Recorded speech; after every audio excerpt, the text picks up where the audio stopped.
All right, now we're back with Purge for the community question segment.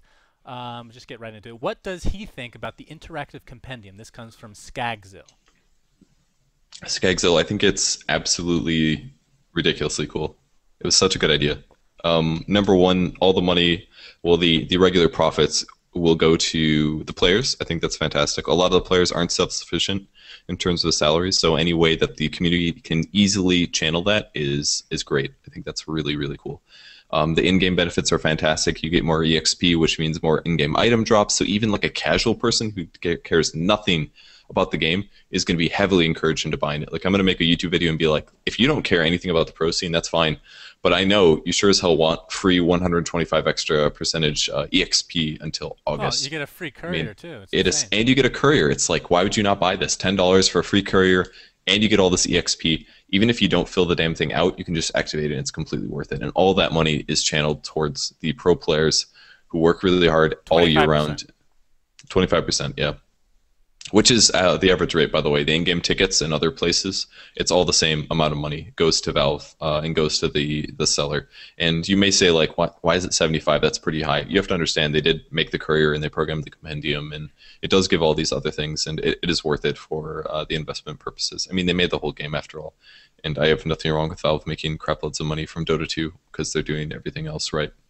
Yep. Not saying that's wrong. It ends up snowballing into other areas as well, so it's not just about Valve anyway. Yeah, and they've already raised at least, I think, 125,000 extra dollars that is going to go to the pro players. Like, that is so cool. I hope. Do you think I don't know how they're going to third distribute thing? it. The third, what's it called? Stretch goal? 'Cause I think it's going to hit the second one pretty easily, but the third one's like way out there. The second goal was at 180K or 190K, right? 190K, yeah, I think so. and the couriers can evolve or something. What is the third? It's like a million on. So I think it's 2.6 million. So an extra million, I believe, if I'm not mistaken. Okay, and what do people get when the third goal is reached? Do you remember? Get, oh shit, what was it? I just did a video on this too. That's sad. Well, wait, the first one is the booster pack, right? Mm-hmm. Second one is upgrades to your courier. Third one, okay, I'm looking this up right now. Very professional. Let's see. You can watch my own video that I made. And by the way, anybody that buys it now gets all the previous rewards. So if you guys go buy the compendium right now, you still get the battle boost until August. So if that's all you're interested in, go for it. Everybody gets a newly created immortal item. Oh yeah, that's right. Okay. Which just that alone is worth more than $10. So, you know. Maybe. I mean, depends how many hundreds of thousands exist on the market. It might just be like a Greeble, you know. But it could be. I'm sure they'll make something. It's got to be a courier, though, right? Like, they won't be like, hey, it's a Pudge hook. Hope you guys like Pudge, you know? That would be freaking amazing. There isn't enough Pudge crap in the game. Jesus. Maybe it'll be like a HUD or something. I don't know. It'd have to be something that everybody can use, so probably a courier. Yeah. Screw you, carry players. All right, next question comes from Lero Bot Sexy. Considering your vast knowledge of Dota and many years' worth of experience with the game, have you ever thought about joining the competitive scene, or do you prefer your role as a game commentator? I would like to play more competitively.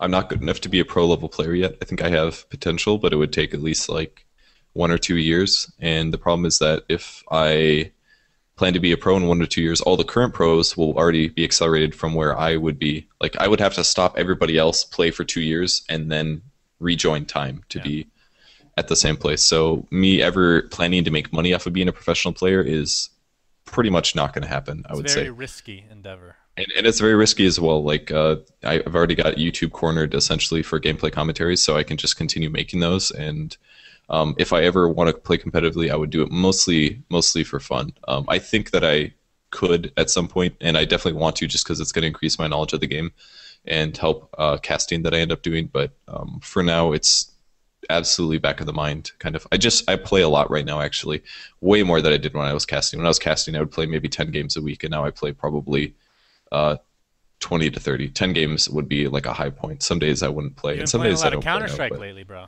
Sometimes I play Counter-Strike, but I don't think I'm going to make it in that scene for some reason. I'm going to piggyback off this question and ask you if you've ever thought about, I'm sure you've thought about it because I've even thought about it, or have you seriously considered doing something like being a team manager in the future? Team manager? My skill level probably isn't high enough. Oh, manager. I could do a manager. For some reason I thought you were saying coach. I don't think I could be a coach. I'm not good enough at the game. But manager, I could probably do stuff like that, but I would say it's more tedious work, not something that really qualified and that I'm qualified for. Like, wouldn't it be cool to have like a fantasy team? You put together whatever players you want, like a GM kind of thing. It probably sounds better than it really is. Fantasy thing? Like, do you know what managerial duties consist of? It's boring. I know. It's like but like the creation of the team is. It's like you're a mom. You tell your players, like, these are when the games are. Yeah. No offense at all to managers because they're absolutely essential and they have hard jobs and all that stuff. But you tell your teams when they're having tournaments. You sign them up for tournaments. You make sure that they're going to show up on time. You like, that's what you do, especially for like a non-serious, like a very serious pro team. I'm sure their managers have a lot of other tasks, but for like a Dota team manager who isn't necessarily sponsored yet, it's a lot of tedious work like that. So I would not want to bother. You could get a secretary to do all the tedious work, and then you I wouldn't want to. GM, and you can just cut. I would rather play Dota. Yeah. Yeah, exactly. Fire people. That'd be fun.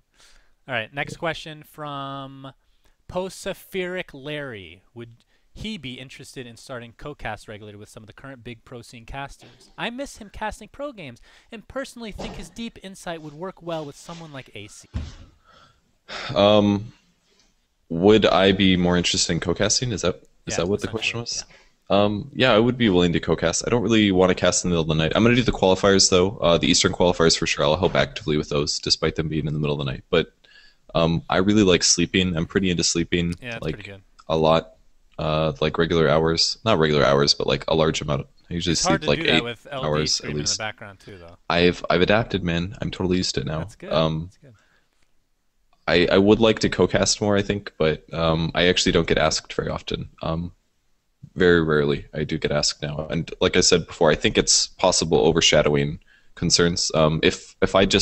If they'll let me just sit on the side here and they can continue to grow without me, it's very good for them because they'll take a bigger market value. And before in the past, I was definitely top 3 most popular English casters, and that's not the case right now at all because I haven't casted very much. Well, if you look at, I guess there's no way to look at it, but on our VOD section, you are the number 2 most filtered caster. Really? Still? Recently. Yeah. Dang. Well, that's pretty cool. Good, Thank you, but guys. pretty big time. Dotacinema side's pretty huge. Must be that. I'm gonna Are you sure the piggyback off sample this- size isn't like 3 people? No, it's large actually. It's quite large. But the problem is there's somebody else above you that's like not even close. Just far and away more filters. Anyway, that's another story. I'm gonna piggyback off this question and ask you, do you prefer, if you had a choice, I know one's more tedious and takes a lot more work, but do you prefer main casting or co-casting, you think? Do you mean solo casting? No. Well, I guess it depends. I guess. Are you talking about the casting format where one person talks 70% of the time and the other person talks 30%? Yes. I don't like that format. I think it's not good. What's wrong with it?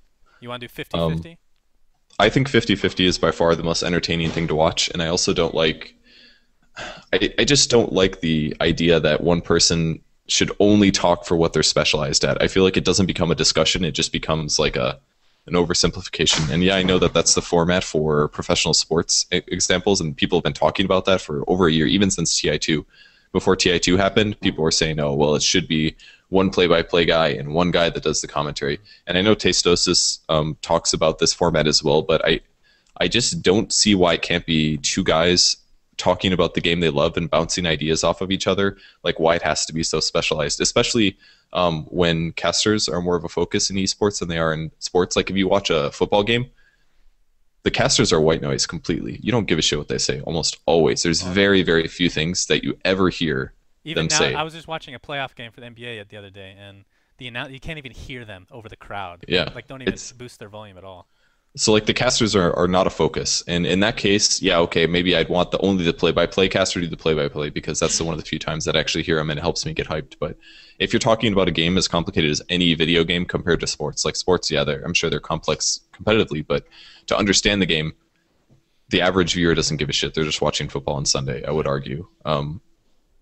Like people don't understand video games as easily. You have to understand mechanics, and you have to talk about competitive plays and like why they picked heroes and item choices. Like even StarCraft, it needs a commentator, I feel. Otherwise, the average person's gonna be like, okay, there's 2 armies, but I don't know what they mean.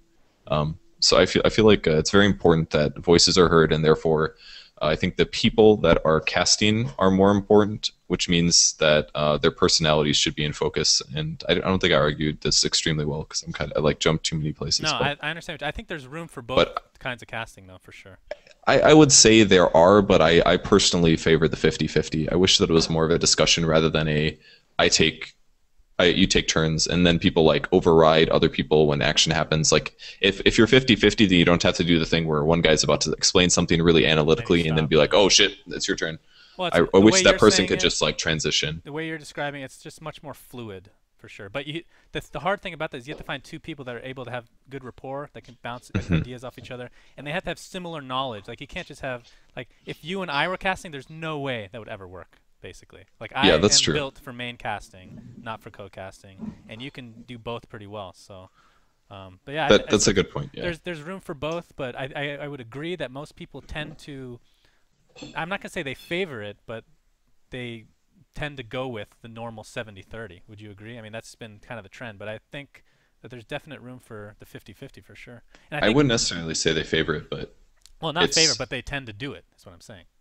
Oh, that people tend to do that in casting cells. I think that's largely because there's not very many full-time casters, and there's not very many casters at all. If you look at the percentage of the player base, I mean, I could only name probably 10 to 15 casters right now, and of that, there's maybe only 6 really big ones, tops. It's only maybe 6. There's really not that many really, really large casters. So whenever you have an experienced caster like LD, for example, casting G League, and he needs a co-caster, oftentimes there's nobody available, and he snags a pro player who maybe is decent at casting, but they might not be really experienced at talking. And in that case, they don't know how to do fillers, and they don't know how to fill downtime, and then it becomes 70-30. And that's just like a side effect, I think, of there being less experienced casters. Right.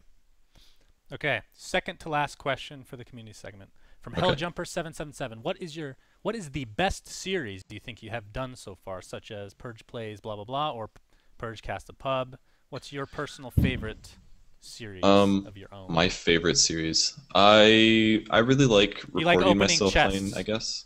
Your opening those are pretty fun. I was pretty happy with that. I think the one that I miss the most, that I keep like being like I should do this but I never do, is I did 3 episodes of a series where I wanted to show a pro player playing a pub game and talk about the decisions. And I haven't made one. I did one with Leaf, who used to be on Panzer right when Dota 2 came out. He's a German player that's pretty young. I did one with him. I did one with PowerNet, who currently isn't on a team. I think he goes to university. And the other one I did was with NadaHax, who is a Finnish pro, I think, who is also currently not on a team. Commentaries, or were they like edited, like certain segments of the game? We would watch a replay of a pub game they played under Hero as their player perspective. Oh, I did one with Dami as well. So I guess, was that 4?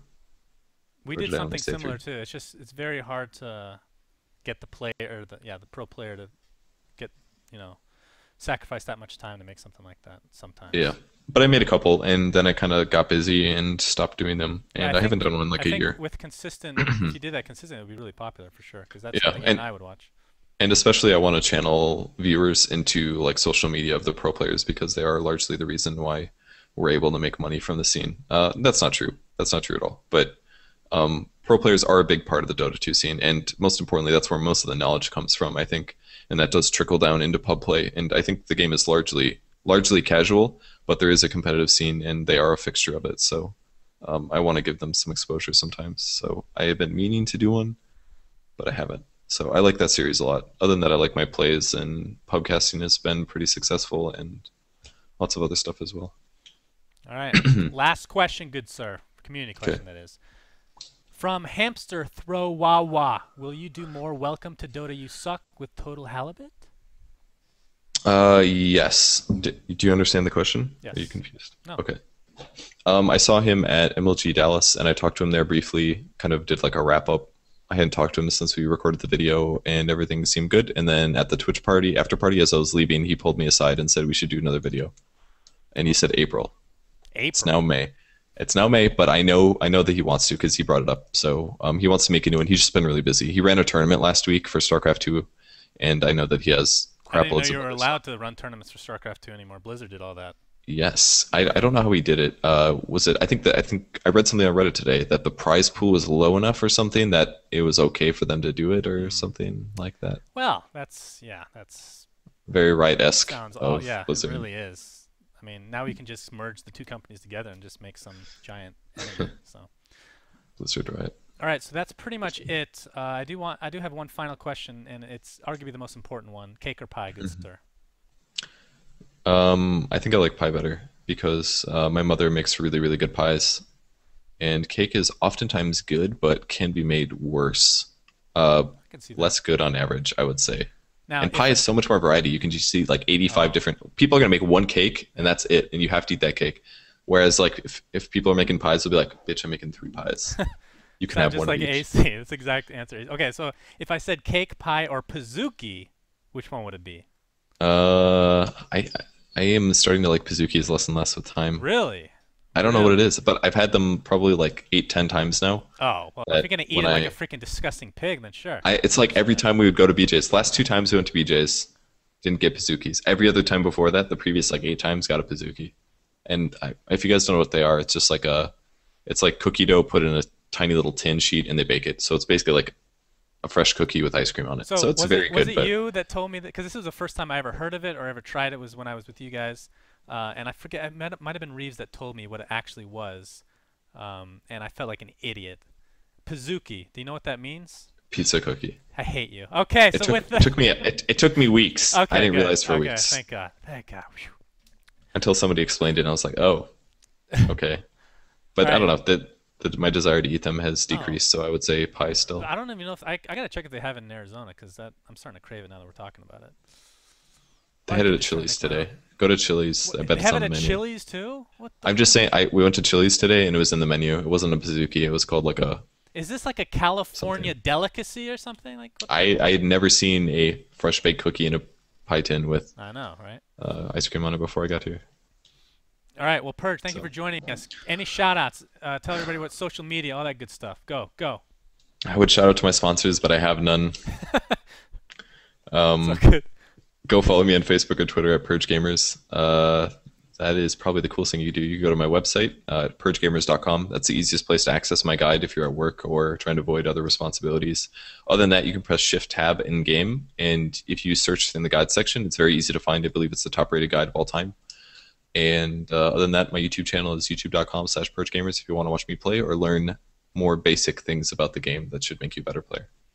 Awesome. Thank you for joining me, Purge. Really do appreciate the time. I know you're a very, very busy man.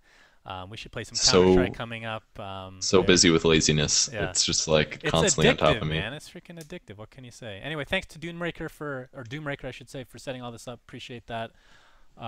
Make sure to follow me on Facebook and Twitter at SUNSfan TV. Don't shake your head, woman.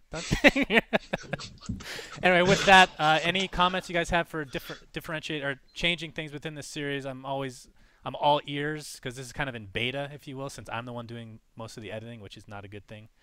Okay, so with that, until next time, GGGN. Thanks, Purge. Love you. Bye.